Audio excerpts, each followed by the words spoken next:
এরকম কিছু কাজ আছে, বস্তুবাদিতা, শিরক, বেদাত, হারাম রিজিক, সারাদিন দুনিয়ার ফিকির নিয়ে থাকা, ঠিক আছে, অন্যের ক্ষতি করা, পাপ কন্টিনিউয়াসলি করতে থাকা এবং দিন ছেড়ে দেওয়া, দিনের এলেম ছেড়ে দেওয়া, আল্লাহ পাকের আনুগত্য ছেড়ে দেওয়া, এই কাজগুলো করতে থাকলে মানুষের অন্তর কি হয়? কঠিন হয়ে যায়। এখন সলিউশন কি বলেন? 5 মিনিটে আমি সলিউশন বলছি, কেমন করে আপনি এটাকে নরম করবেন আর পরিশুদ্ধতা অর্জন করবেন এবং ওই পাখির মতো মুক্ত আকাশে উড়বেন। কিভাবে বলবো?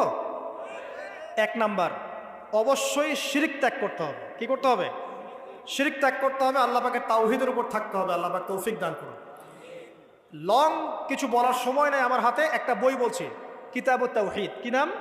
কিতাবুত তাওহীদ। এই বইটা অনেক ভার্সন বাজারে বের হয়েছে, কিনে দেখবেন শিরক কত প্রকার, কি কি, তাওহীদ কাকে বলে, কত প্রকার, কি কি।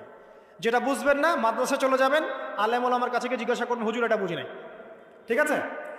1 নাম্বার, শিরক ত্যাগ করতে হবে। 2 নাম্বার,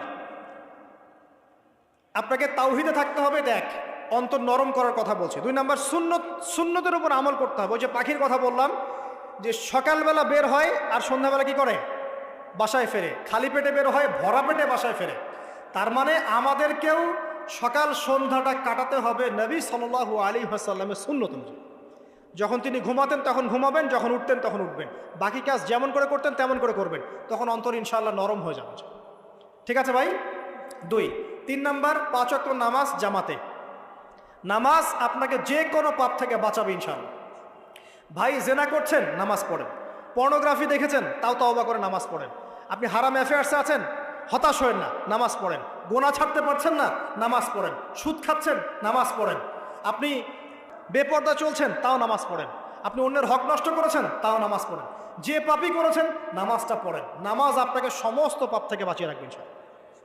ইনশাআল্লাহ আস্তে আস্তে ইনশাআল্লাহ দেখবেন সব পাপ থেকে আপনি দূরে চলে আসছেন ইনশাআল্লাহ তাআলা। 3 নাম্বার নামাজ। 4 নাম্বার, বেশি থেকে বেশি পরকালের ফিকির করবেন। খালি পরকালের চিন্তা করবেন যে আমাকে মৃত্যুবরণ করতে হবে, কবর যেতে হবে, পুলসিরাত পার হতে হবে, আল্লাহর সামনে দাঁড়াতে হবে। যত বেশি আপনি আল্লাহর ফিকির করবেন, পরকালের ফিকির করবেন, আপনার মনটা নরম হয়ে যাবে ইনশাআল্লাহ, মনটা শক্ত হবে না। 5 নাম্বার, মানুষের সাথে খুব বেশি মেলামেশা করবেন। মানুষের সাথে খুব বেশি মেলামেশা করলে ইবনুল কাইয়িম রাহিমাহুল্লাহ বলেছেন অন্তর কঠিন হয়ে যাবে।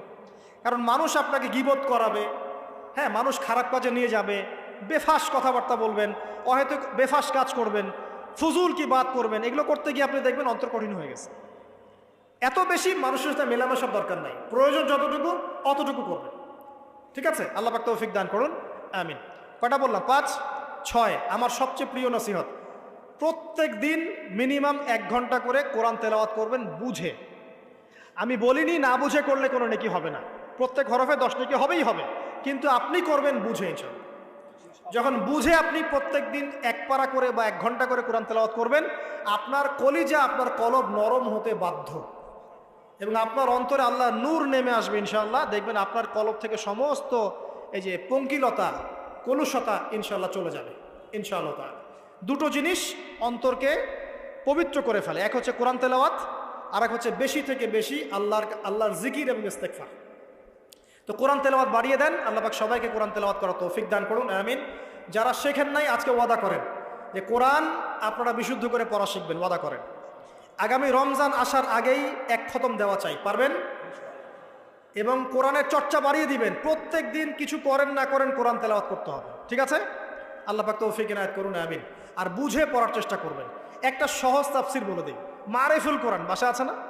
মারিফুল কোরআন তাফসির ইবনে কাসির বাসায় নাই, জালালাইন বাসায় নাই, কিনেন। সারাদিন তো অনেক টাকা পয়সা খরচ করছেন, 3টা তাফসির কিনেন, জালালাইন কিনেন, মারিফুল কোরআন কিনেন, ইবনে কাসির কিনেন, বাসায় গিয়ে পড়া শুরু করেন। পারবেন না? যে আয়াতটা বুঝবেন না, ওলামায়ে কেরামের কাছে যাবেন, গিয়ে বলবেন হুজুর এটা বুঝি নাই, বুঝাই দেন। নিজে নিজে ব্যাখ্যা করতে যাবেন না।